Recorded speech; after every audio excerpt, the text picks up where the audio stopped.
আসসালামু আলাইকুম ওয়া রাহমাতুল্লাহি ওয়া বারাকাতুহু। ইন্নাল হামদালিল্লাহ ওয়াসসালাতু ওয়াসসালামু আলা রাসূলিল্লাহ। আম্মা বাদ। দেশ এবং প্রবাস থেকে যে যেখান থেকে আমাদের নিয়মিত অনুষ্ঠান তোহফায়ে রমাদান মুফতি আব্দুল কাদের বিন আব্দুল সালাম পেজ থেকে দেখছেন, সবাইকে জানাচ্ছি আন্তরিক অভিনন্দন এবং মোবারকবাদ। প্রতিদিনের ন্যায় আমরা ইসলামিক বিভিন্ন বিষয় এবং রমজান উপলক্ষে মাসলা মাসাইল সম্পর্কে আলোচনা করে থাকি। আজকেও আমরা ইসলামের ভিন্ন বিষয় নিয়ে আপনাদের সামনে উপস্থিত হয়েছি। আপনারা যারা আমাদের লাইভ অনুষ্ঠানটি দেখছেন, আপনাদের কাছে আমরা আন্তরিকভাবে আশা রাখি আমাদের অনুষ্ঠানটি আপনারা বেশি বেশি শেয়ার করে দিবেন এবং মানুষদেরকে দেখার এবং ইসলামিক বিভিন্ন বিষয়ের জ্ঞান অর্জন করার সুযোগ করে দিবেন আপনাদের শেয়ারের মাধ্যমে। এবং আপনাদের কোনো কাঙ্ক্ষিত প্রশ্ন থাকলে আমাদের কমেন্ট বক্সে করতে পারেন, ইনশাল্লাহ আপনাদের কাঙ্ক্ষিত প্রশ্নের উত্তর দেওয়া হবে ইনশাল্লাহ। আমাদের স্টুডিওতে দুজন বিজ্ঞ মুফতি সাহেব দ্বয় রয়েছেন। একজন উস্তাদুল উলামা মুফতি মুহাদ্দিস আব্দুল কাদের বিন আব্দুল সালাম সাহেব এবং মুফতি শহীদুল ইসলাম সাহেব, আপনাদেরকে স্বাগতম। এবং আমাদের অনুষ্ঠানটি যে যেখানে থেকে দেখছেন লাইভের মাধ্যমে এবং যারা পরবর্তীতে দেখবেন, সবাইকে জানাচ্ছি আন্তরিক অভিনন্দন এবং মোবারকবাদ। আমাদের এই অনুষ্ঠানটি আপনারা বেশি বেশি শেয়ার করে দিবেন, এটাও শেয়ার করে দিয়ে মানুষদেরকে দেখার এবং আমল করার সুযোগ করে দিবেন। এটা একটি কল্যাণকর কাজ। রাসূল সাল্লাল্লাহু আলাইহি ওয়াসাল্লাম ইরশাদ করেছেন, যেটি একটি হাদিস সহিহ মুসলিম শরীফের মধ্যে উল্লেখ রয়েছে, আন عن تميم الداري رضي الله تعالى عنه قال قال رسول الله صلى الله عليه وسلم الدين النصيحة। দিন হচ্ছে কল্যাণকামিতার নাম, দিন হচ্ছে নসিহত। কুলনা লিমান, সাহাবীরা প্রশ্ন করলো, অর্থাৎ আমরা বললাম কার জন্য এই নসিহত? রাসূল সাল্লাল্লাহু আলাইহি ওয়াসাল্লাম বললেন, ক্বালা লিল্লাহি ওয়া কিতাবিহি ওয়া লিরাসূলিহি ওয়া লিআইম্মাতিল মুসলিমিন ওয়া আম্মাতিহিম। দিন হচ্ছে কল্যাণকামিতার নাম। এটা সাহাবীরা যখন প্রশ্ন করলেন কার জন্য, তখন তিনি বললেন আল্লাহর জন্য, তার কিতাবের জন্য, তার রসুলের জন্য এবং মুসলিম শাসক যারা রয়েছে তাদের জন্য এবং সাধারণ মুসলমানের জন্য নসিহত।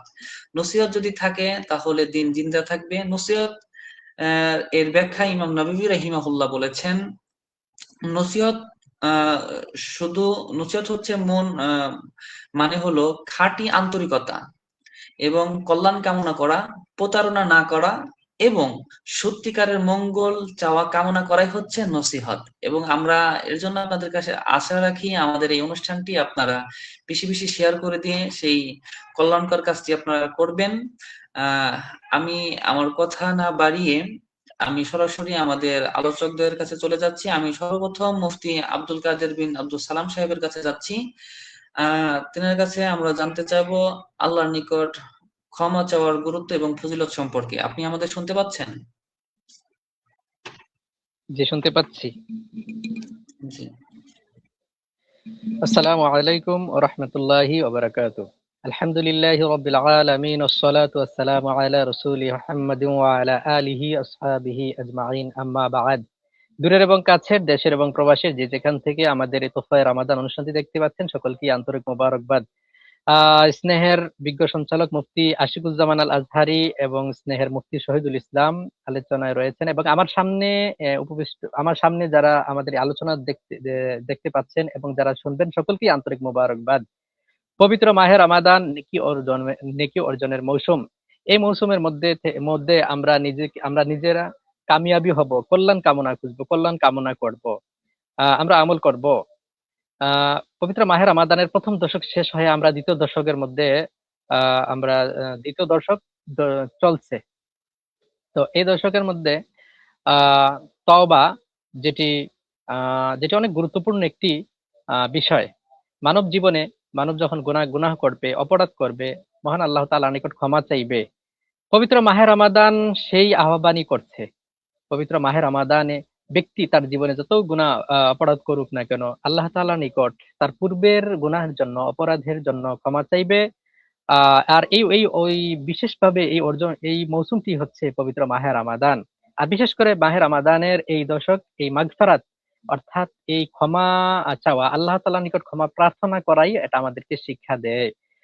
আল্লাহ তাআলার নিকট বান্দা যত গুনাহই করুক, যত গুনার মধ্যে লিপ্ত থাকুক, সে যদি তার পূর্বের গুনার কারণে লজ্জিত হয়ে মহান মাওলার দরবারে তওবা করে, একনিষ্ঠভাবে ক্ষমা প্রার্থনা চায়, আল্লাহ তাআলা তাকে ক্ষমা করে দেন। এই মর্মে পবিত্র কুরআনুল কারীমের মধ্যে উল্লেখ রয়েছে, আউযু বিল্লাহি মিনাশ শাইতানির রাজীম, বিসমিল্লাহির রহমানির রহিম, তুবু ইলাল্লাহি জামিআন আইয়ুহাল মুমিনুনা লাআল্লাকুম তুফলিহুন। সাদাকাল্লাহুল আযীম। আল্লাহ তাআলা আল্লাহ তাআলা বলতেছেন যে তুবু ইলাল্লাহি জামিআন আইয়ুহাল মুমিনুনা, আল্লাহ তাআলা মুমিনদেরকে বলতেছেন, হে মুমিনগণ, তোমরা সকলে আল্লাহ তাআলার নিকট ফিরো, আল্লাহ তাআলার নিকট ক্ষমা প্রার্থনা চাও, আল্লাহ তাআলার নিকট তওবা করো, অর্থাৎ আল্লাহ তাআলার নিকট গুনাহ মাফি চাও। কেন? লাআল্লাকুম তুফলিহুন, যাতে করে তোমরা সফল কাম হতে পারো, যাতে তোমরা সফল কাম হতে পারো। অর্থাৎ আল্লাহ তাআলার নিকট ক্ষমা চাইলে আল্লাহ তাআলা তাদেরকে ক্ষমা করে দেন এবং তার জীবনে সে সফলতা লাভ করে। শুধু এখানে শেষ নয়, আল্লাহ তাআলা পবিত্র কুরআনুল কারীমের অন্যত্র বলেন, আউযু বিল্লাহি মিনাশ শাইতানির রাজীম, ওয়াস্তাগফিরু রাব্বাকুম সুম্মা তুবু ইলাইহি। আল্লাহ তাআলা বলতেছেন যে তোমরা তোমাদের রবের নিকট ক্ষমা চাও, ক্ষমা প্রার্থনা করো, অতঃপর তার দিকে তোমরা ফিরো। অর্থাৎ আল্লাহ তাআলার নিকট ক্ষমা চাইলে আল্লাহ তাআলা ক্ষমা করে দেন। আল্লাহ তাআলা আল্লাহ তাআলা বলতেছেন, আউযু বিল্লাহি মিনাশ শাইতানির রাজীম, ইয়া আইয়ুহাল্লাযীনা আমানু তুবু ইলাল্লাহি তাওবাতান নাসুহা।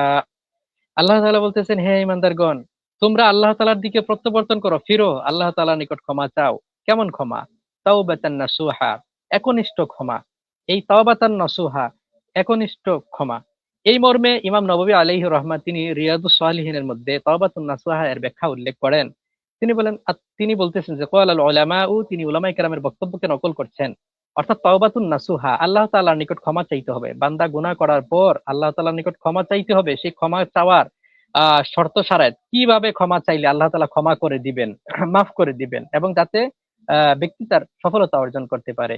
যেমন আত-তাওবাতু ওয়াজিবাতুন মিন কুল্লি যামব, অর্থাৎ তওবা প্রত্যেক গুনাহ করার পর, গুনাহটা চাই ছোট হোক, মানে ফাইন কানাতিল মাসিয়াতু সাওয়াউন কানা সগীরাতান আও কাবীরাতান, সেটা ছোট হোক অথবা বড় হোক, গুনাহটা যে মাপেরই হোক না কেন, আত-তাওবাতু ওয়াজিবাতুন মিন কুল্লি যামবিন, সেই তওবা, সেই গুনাহ করার পর তওবা করাটা হচ্ছে ওয়াজিব। সেটা আল্লাহ তাআলার নিকট তওবা চাইতে হবে। যদি সেটা যদি সেটা আল্লাহর সাথে সম্পৃক্ত হয়, এই অপরাধ অর্থাৎ আল্লাহর কোনো বিধান সে লঙ্ঘন করে, অর্থাৎ আল্লাহর হকের সাথে সম্পৃক্ত হয়, আল্লাহ তাআলার নিকট তওবা, আল্লাহ তাআলার নিকট ফেরার জন্য তিনটি শর্ত জরুরি। প্রথমটা হলো আইয়ুকলিয়া আনিল মাসিয়া, অর্থাৎ বান্দা দৃঢ় ইচ্ছা পোষণ করবে, অর্থাৎ সে গুনাহটা আর করবে না। ২ নম্বর শর্ত হলো আইয়াংদাবা আলা ফি'লিহা, বান্দা যে অপরাধ করেছে, যেভাবে গুনাহটি সম্পাদন করেছিল, তার জন্য সে লজ্জিত হবে। তৃতীয় হলো আইয়াজিমা আল্লাহ ইয়াউদা ইলাইহা আবাদান, অর্থাৎ বান্দা যে গুনাহ করেছে কখনো সে গুনাহ আর করবে না। ফাইন ফাকা ফাইন ফাইন ইজতামাআত হাযিহি শুরুতু কানা নাসুহান, যদি এই তিনটি শর্ত, অর্থাৎ বান্দা কখনো সেই গুনাহটি আর করবে না এবং গুনার উপর সে লজ্জিত হবে, তারপর এই গুনার দিকে আর কখনো সে ফিরবে না, সামগ্রিকভাবে এই শর্তগুলো পাওয়া গেলে তখন এই তওবাটাই হবে তাওবায়ে নাসুহা। সুবহানাল্লাহ। যদি কোনো ব্যক্তি এমন ভাবে তওবা করে, তাহলে তার তওবাটাই গ্রহণযোগ্য হবে, গ্রহণযোগ্য হবে। জি, আর জি, তাছাড়া ধন্যবাদ। আমরা আপনার কাছে আবার পুনরায় আসবো। মুফতি আব্দুল কাদের বিন আব্দুল সালাম সাহেব অত্যন্ত সুন্দর আলোচনা করতেছিলেন আল্লাহর নিকট ক্ষমা চাওয়ার বিষয়ে, তওবার বিষয়ে। আমরা আপনার কাছে পুনরায় এবার আসবো। আমরা দর্শকদের কাছে আন্তরিকভাবে আশা রাখছি আমাদের অনুষ্ঠানটি যারা দেখছেন বেশি বেশি শেয়ার করে দিবেন, এবং আমাদের এই অনুষ্ঠান জুড়ে প্রশ্ন উত্তর পর্ব রয়েছে। আপনারা আপনাদের রমজানের মাসলা মাসাইল সম্পর্কে এবং বিভিন্ন ধরনের মাসলা মাসাইল সম্পর্কে আমাদেরকে প্রশ্ন করতে পারেন। আমরা ইনশাল্লাহ আপনাদের প্রশ্নের উত্তর দিব। যারা আমাদের অনুষ্ঠানটি দেখছেন, আশা করি আমাদের এখানে আপনারা শেয়ার করে দিয়ে পাশে থাকবেন। আমি এখন চলে যাচ্ছি মুফতি শহীদুল ইসলামের কাছে।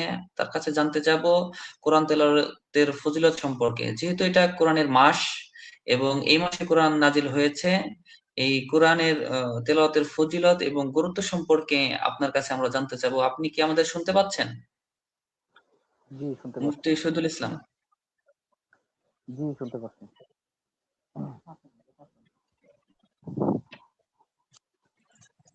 শোনা যাচ্ছে আমার কথা? জি।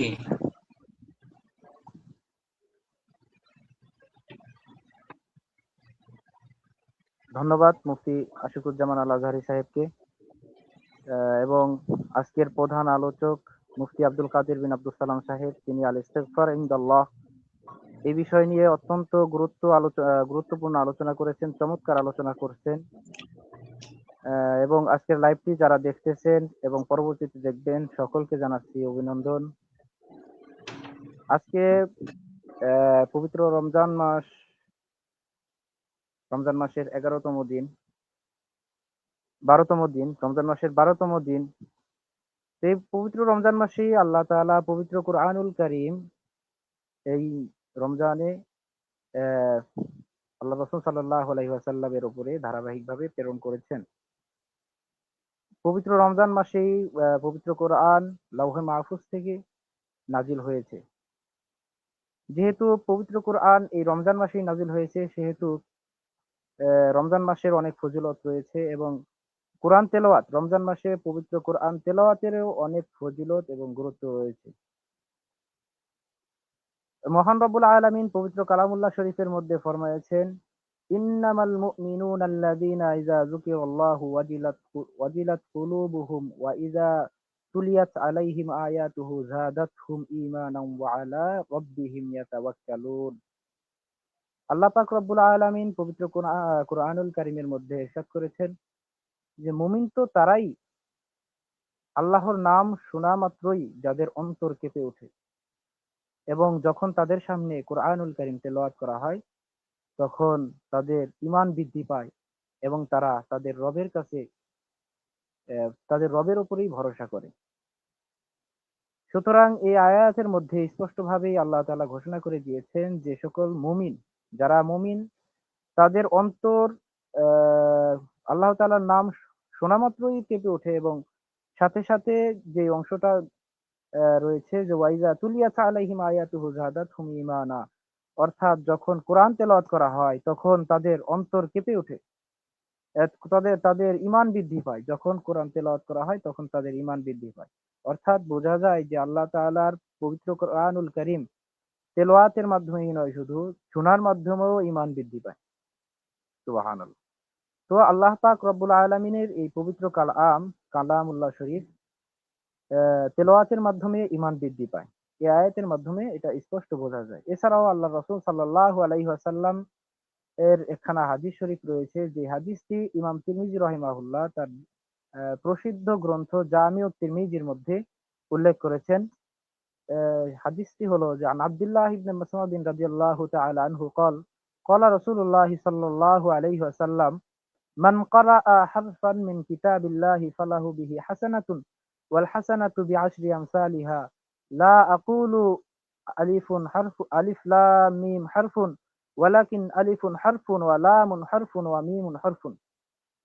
হযরত আব্দুল্লাহ ইবনে মাসউদ রাদিয়াল্লাহু তাআলা আনহু থেকে বর্ণিত, তিনি বলেন রাসূলুল্লাহ সাল্লাল্লাহু আলাইহি ওয়াসাল্লাম বলেছেন, যে ব্যক্তি পবিত্র কোরআনুল কারীমের একটি হরফ তেলাওয়াত করবে তাহার জন্য একটি সওয়াব রয়েছে, আর এই একটি সওয়াবকে 10 গুণ বৃদ্ধি করে দেওয়া হয়।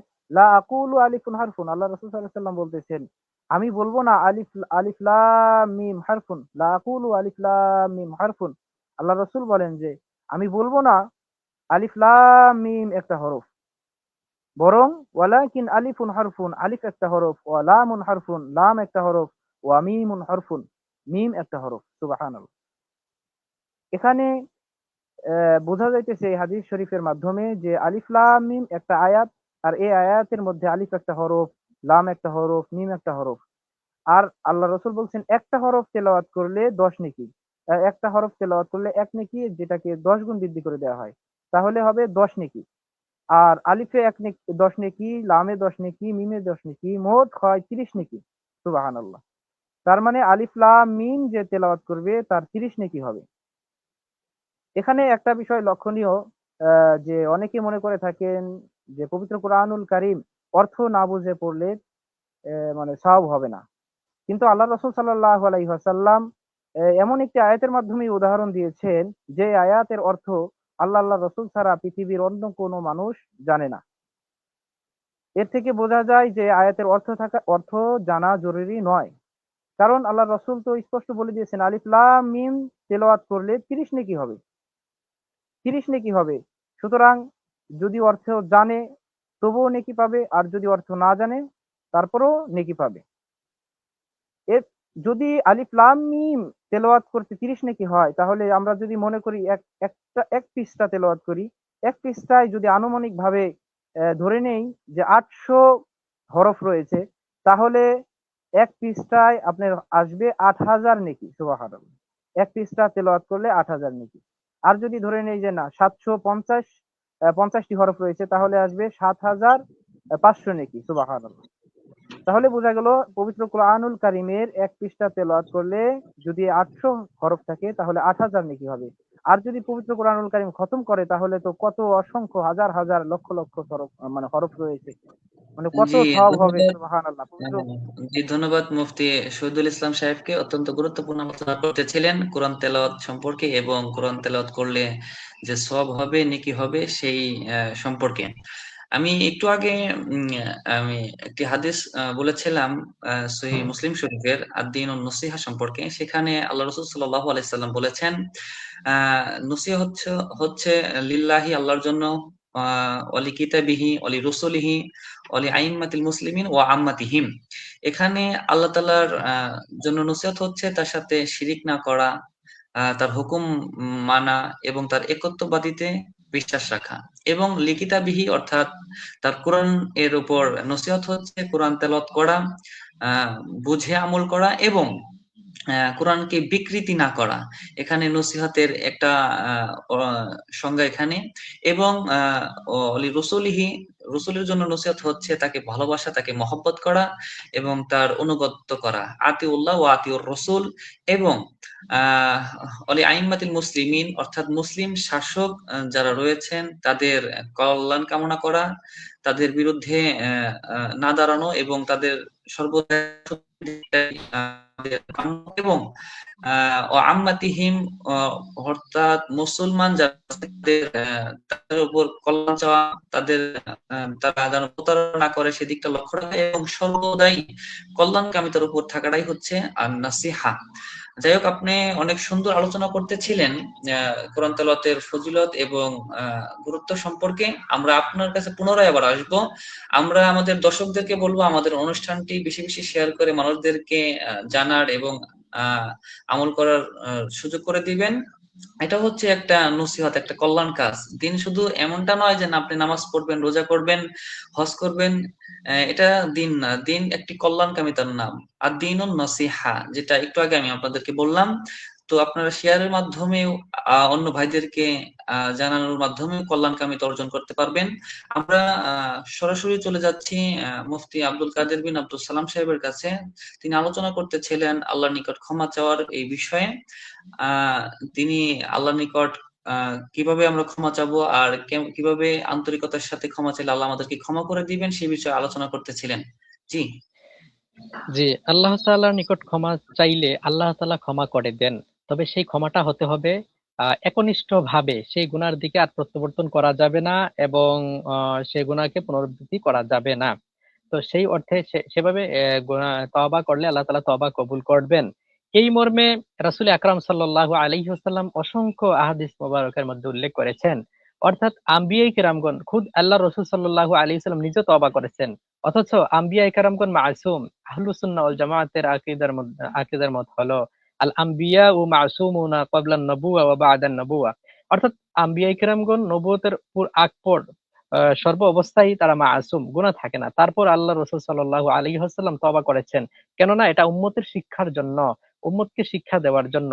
এই মর্মে সহিহ মুসলিমের মধ্যে একটি হাদিস রয়েছে, রাসূল আকরাম সাল্লাল্লাহু আলাইহি ওয়াসাল্লাম ইরশাদ করেন, তুবু ইলাল্লাহি ওয়াস্তাগফিরুহু, তোমরা আল্লাহর দিকে প্রত্যাবর্তন করো, আল্লাহর দিকে ফিরো এবং তার নিকট ক্ষমা চাও। ফাইন্নী আতুবু ফিল ইয়াউমি মিআতা মাররা, কেননা আমি দৈনন্দিন 100 বার তওবা করি। সুবহানাল্লাহ। আল্লাহ রাসূল সাল্লাল্লাহু আলাইহি ওয়াসাল্লাম দৈনিক 100 বার তওবা করতেন। কোথাও আছে 70 বার। অর্থাৎ উম্মতকে উদ্বুদ্ধ করেছেন তওবা করার জন্য, অর্থাৎ উম্মত যাতে গুনাহ করে নিরাশ না হয়ে যায়, সে যাতে আল্লাহর দিকে ফিরে। এর জন্য রাসূল আকরাম সাল্লাল্লাহু আলাইহি ওয়াসাল্লাম নিজে আদর্শ হয়েছেন তওবা করার ক্ষেত্রে উম্মতকে শিক্ষা দেওয়ার জন্য। সহিহ মুসলিমের আরেকটি আর আল্লাহ তাআলা নিকট তওবা করলে আল্লাহ তাআলা যে ক্ষমা করে দেন, এটি স্পষ্ট বোঝা যায় সহিহ মুসলিমের অপর একটি বর্ণনায়, যেখানে উল্লেখ রয়েছে যে লাউলাম তুজনিবু, আল্লাহ তাআলা বলতেছেন হাদিসে কুদসিতে যে লাউলাম তুজনিবু লা যাহাবাল্লাহু বিকুম, যদি তোমরা তওবা না করতে তাহলে আল্লাহ তাআলা তোমাদের বাদ দিয়ে এমন একটি জাতি আনতেন আহ ইউজনিবু না, অর্থাৎ তারা গুনাহ করবে, গুনাহ করার পর ফায়াস্তাগফিরুন আল্লাহ, তারা গুনাহ করার পর আল্লাহ তাআলার নিকট ক্ষমা চাবে, ক্ষমা চাওয়ার পর ফায়াগফিরুল্লাহ, আল্লাহ তাআলা তাদেরকে ক্ষমা করে দিবেন। সুবহানাল্লাহ। অর্থাৎ এই হাদিস থেকে বোঝা যায় কোনো ব্যক্তি যদি গুনাহ করে সে নিরাশ হবে না, সে যদি আল্লাহ তাআলার নিকট একনিষ্ঠভাবে ক্ষমা চায় আল্লাহ তাআলা তার গুনাহগুলোকে ক্ষমা করে দিবেন। সুবহানাল্লাহ। তবে আজকের এই ক্ষমা চাওয়া, মন্দ কাজ থেকে বিরত থাকা, আল্লাহ তাআলার নিকট ক্ষমা চাওয়া, এটি পবিত্র মাহে রমাদানের সাথে ওতপ্রোতভাবে জড়িত। যেমন আজকের এই মাহে রমাদানের দ্বিতীয় দশকে আমরা উপনীত হয়েছি। এই দশকের মধ্যে বলা হচ্ছে এটা মাগফিরাত, অর্থাৎ ক্ষমা চাওয়া আল্লাহ তাআলার নিকট।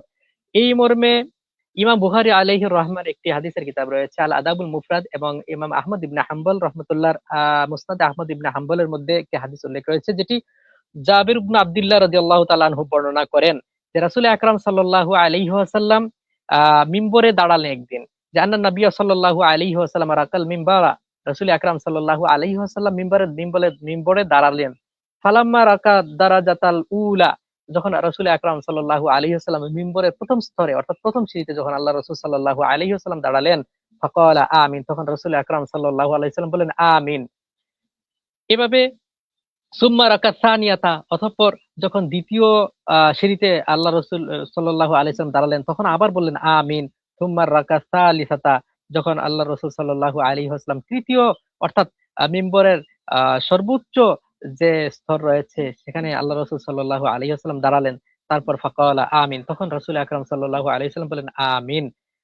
ফাকালু ইয়া রাসূলুল্লাহ, উপস্থিত সাহাবায়ে কেরাম রাসূল আকরাম সাল্লাল্লাহু আলাইহি ওয়াসাল্লামকে জিজ্ঞেস করলেন ইয়া রাসূলুল্লাহ সামি'নাকা নাকুলু আমিন সালাসা মাররাতিন, আমরা তো আপনার থেকে শুনতে পেরেছি যে আপনি তিনবার আমিন বললেন, আমরা শুনছি তিনবার আপনি আমিন বললেন, সেটা কেন?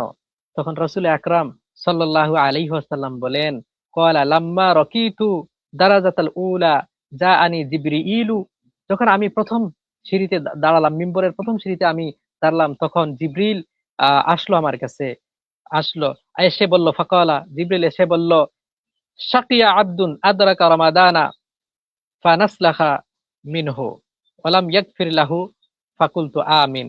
অর্থাৎ জিবরিল এসে বলল ওই ব্যক্তি হতভাগা যে পবিত্র মাহে রমাদান পেল অথচ তার গুনাহগুলোকে পবিত্র মাহে রমজান অতিবাহিত হলো তার থেকে, লাম ইয়াগফির লাহু, কিন্তু সে তার গুনার জন্য সে গুনাহ মাফ করাইতে পারলো না, অর্থাৎ সে আল্লাহ তাআলার নিকট মাফ চাইলো না, গুনাহ মাফ করাতে পারলো না।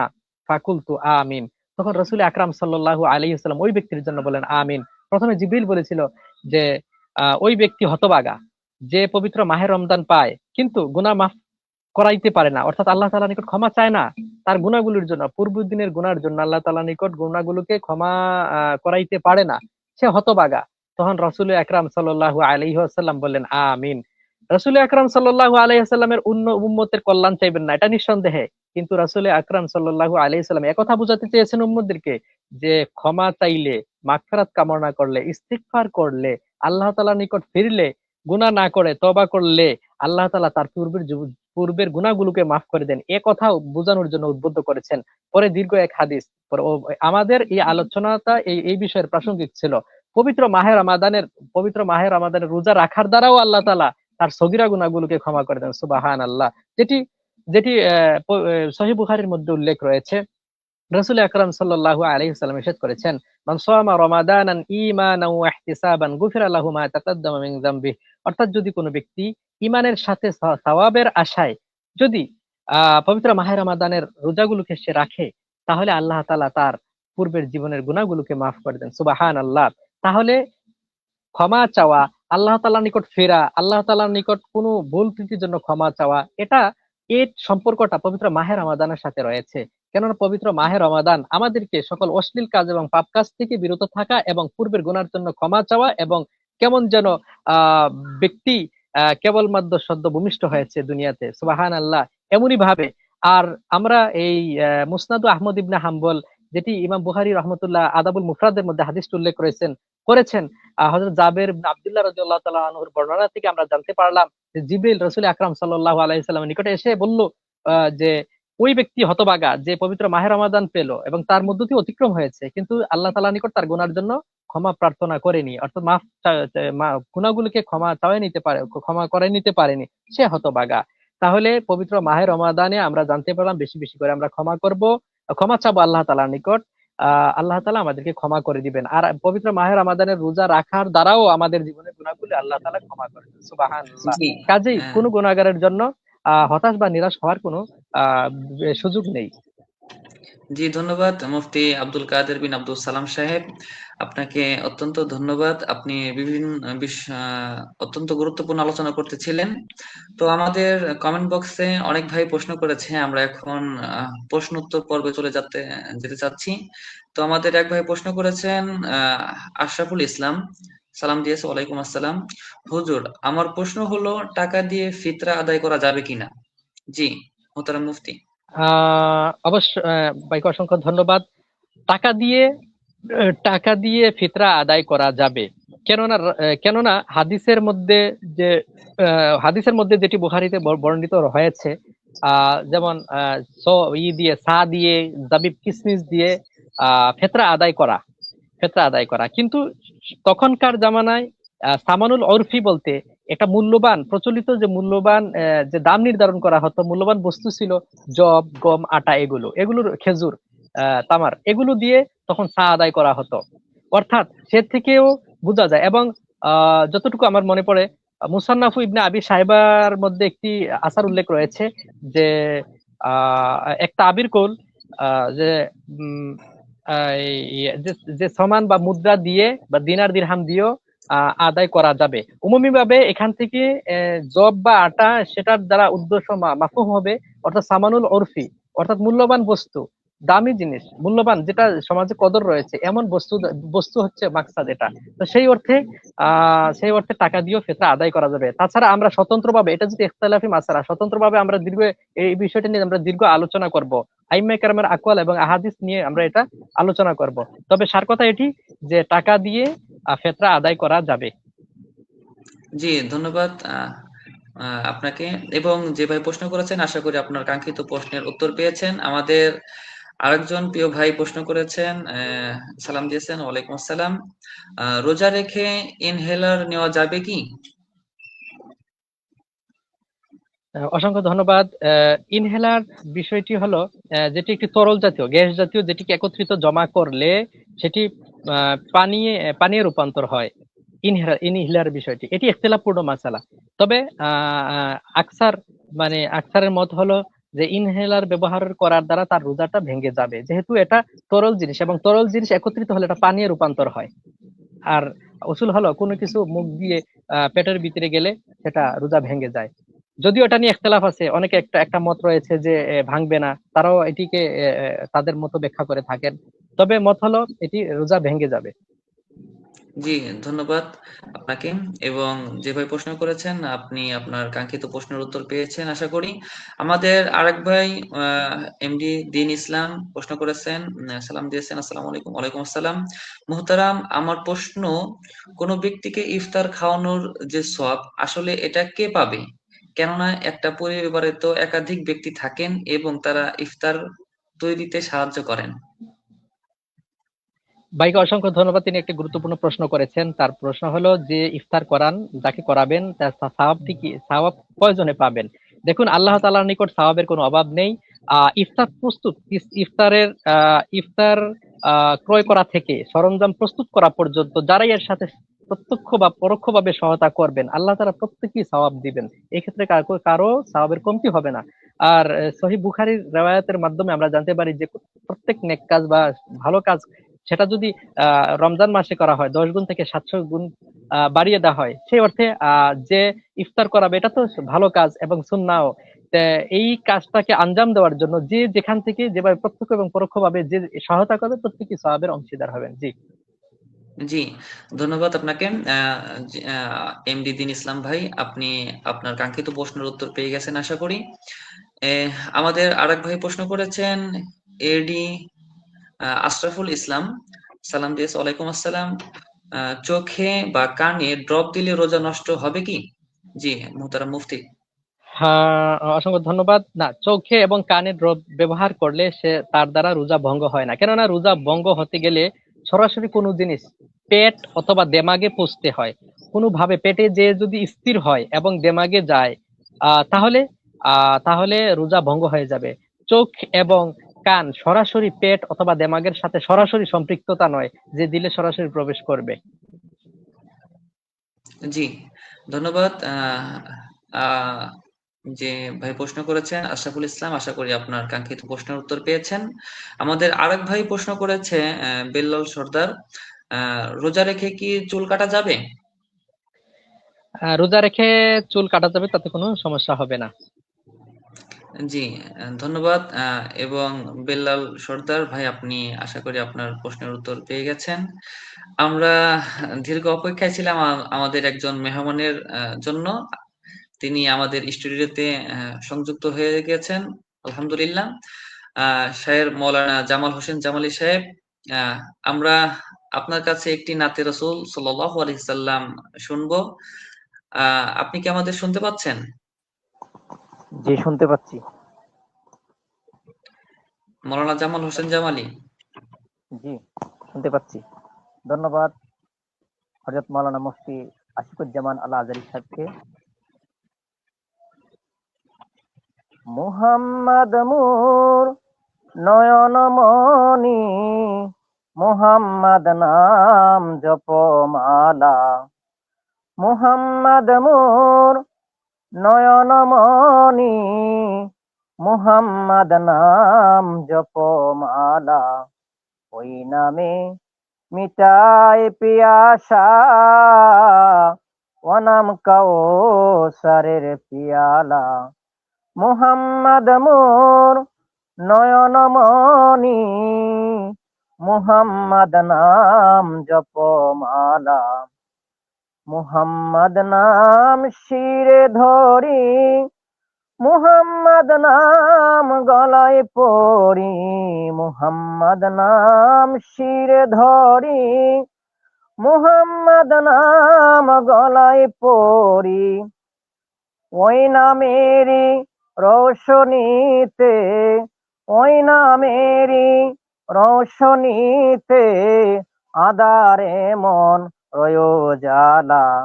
মুহাম্মদ মোর নয়নমণি, মুহাম্মদ মোর নয়নমণি, মুহাম্মদ নাম জপমালা। আমার হৃদয় মদিনাতে, শুনিও নাম দিনে রাতে। আমার হৃদয় মদিনাতে, শুনিও নাম দিনে রাতে। ও নাম আমার তসবিহাতে, ও নাম আমার তসবিহাতে, মন মরুতে গুলে লালা। মুহাম্মদ মোর নয়নমণি, মুহাম্মদ মোর নয়নমণি, মুহাম্মদ নাম জপমালা। মুহাম্মদ মোর অস্ত্র চকের বেতার সাথী, শান্তি শোকের। মুহাম্মদ মোর অস্ত্র চকের বেতার সাথী, শান্তি শোকের। চাই না বেহেশত যদিও নাম, চাই না বেহেশত যদিও নাম, জপতে সদা পাইনি রালা। মুহাম্মদ মোর নয়নমণি, মুহাম্মদ মোর নয়নমণি, মুহাম্মদ নাম জপমালা। আসসালামু আলাইকুম ওয়া রাহমাতুল্লাহি ওয়া বারাকাতুহু। ওয়ালাইকুম আসসালাম। ধন্যবাদ প্রিয় শায়ের মাওলানা জামাল হোসেন জামালি। অত্যন্ত সুন্দর একটি নাতে মুস্তফা সাল্লাল্লাহু আলাইহি সাল্লাম আমাদেরকে পরিবেশন করে শোনালেন। আমার হৃদয় মদিনাতে, শুনিও নাম দিনে রাতে। মদিনা হয়তোবা অনেক দূরে, কিন্তু আশিকদের নিকট মদিনা দূরে নয়। মদিনার ওই নাম, রসুল সাল্লাল্লাহু আলাইহি সাল্লামের মহব্বত থাকলে আসলে কোনো আহ দূরত্বই আমাদেরকে দূরে ঠেলে দিতে পারে না। অত্যন্ত ভালো লাগছিল মৌলানা জামাল হোসেন জামালি সাহেব অত্যন্ত সুন্দর মধুর কণ্ঠে আমাদেরকে নাতে মুস্তফা শোনাচ্ছিলেন। আমি পুনরায় মুফতি আব্দুল কাদের বিন আব্দুল সালাম সাহেবের কাছে যাচ্ছি। আপনি আলোচনা করতেছিলেন আল্লাহর নিকট ক্ষমা চাওয়া আর গুরুত্ব এবং ফজিলত সম্পর্কে। আমরা অনুষ্ঠানের একদম শেষ পর্যায়ে এসে গেছি। আপনি যদি আপনার বক্তব্য এবং আপনার আলোচনার সার কথা আমাদের দর্শকদেরকে এবং আমাদেরকে জানাতেন। জি, অসংখ্য ধন্যবাদ যারা এতক্ষণ ধরে ধৈর্যের সাথে আমাদের আলোচনা শুনতেছিলেন, এবং বিজ্ঞ উপস্থাপক এবং অতিথি সবাইকে। আলোচনা করছিলাম যে তাওবার গুরুত্ব, তাওবার ফজিলত, এই পবিত্র মাহে রমাদানে তাওবার তাৎপর্য এ বিষয়ে। এই আলোচনার মূল সার কথা হলো, যদি কোনো ব্যক্তি ইখলাসের সাথে মহান মাবুদ মাওলা কারিমের দরবারে তওবা চায়, ক্ষমা প্রার্থনা চায়, তওবা করে তার দিকে ফিরে এবং ক্ষমা প্রার্থনা চায় একনিষ্ঠ ভাবে, আর তার পূর্বের গুনাহগুলো সে যদি আর না করে, তাহলে আল্লাহ তাআলা তাকে ক্ষমা করে দিবেন। এটি আমরা বুঝতে পারি, কেননা আল্লাহ তাআলা হচ্ছেন ইন্নাল্লাহা তাওয়াবুর রাহিমা। আল্লাহ তাআলা যারা আল্লাহ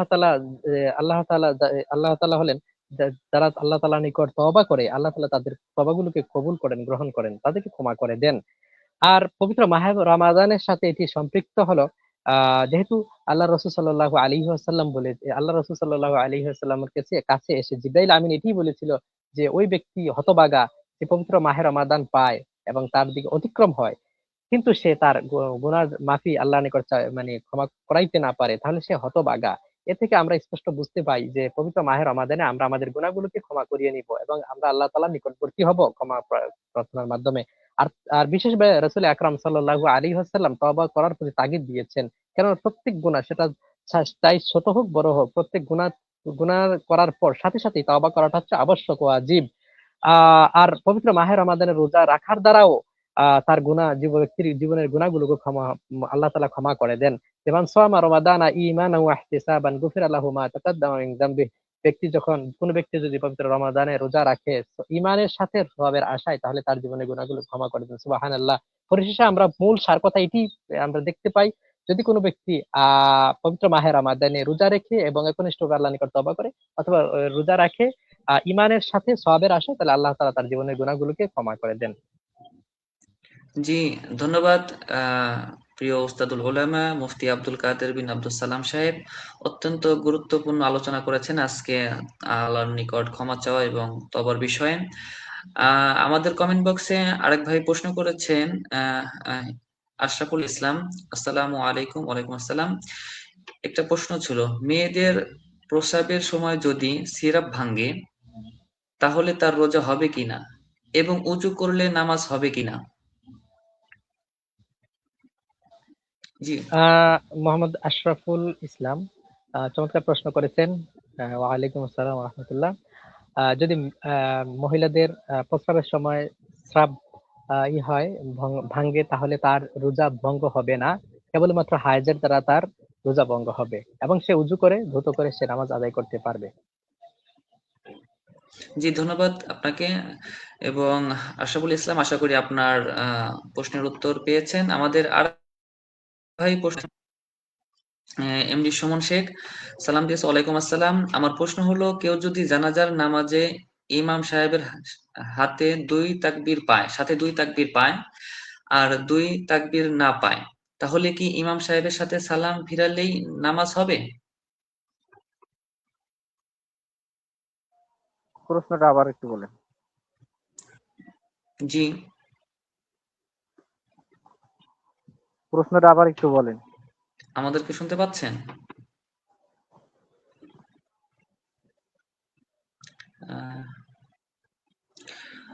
সম্মানিত দর্শক শ্রোতা, প্রশ্নটা আজকের আবার একটু বলেন। আমাদের হয়তোবা নেটের সমস্যার কারণে, জি, প্রিয় মুফতি আব্দুল কাদের বিন আব্দুল সালাম সাহেব শুনতে পাচ্ছেন?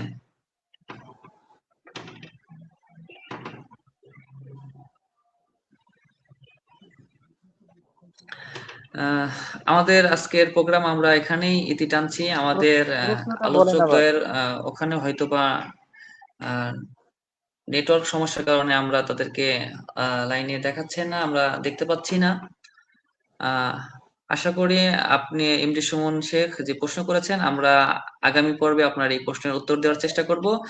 আজকে আমরা এখানে আমাদের অনুষ্ঠানকে ইতি টানছি। আমাদের অনুষ্ঠান যারা লাইভে সরাসরি দেখছেন এবং পরবর্তীতে দেখবেন, সবাইকে আন্তরিক অভিনন্দন এবং আপনাদের সুস্থতা কামনা করে আমাদের অনুষ্ঠান এখানেই শেষ করছি। আপনাদের কাছে আমরা আশা রাখবো আমাদের এই অনুষ্ঠান শেয়ার করে দিয়ে বেশি বেশি শেয়ার করে দিয়ে মানুষদেরকে জানার এবং আমল করার সুযোগ করে দিবেন। এই বলে আজকের প্রোগ্রাম এখানেই শেষ করছি। ওয়া আখিরি দাওয়ানা আনিল হামদুলিল্লাহি রাব্বিল আলামিন। আসসালামু আলাইকুম।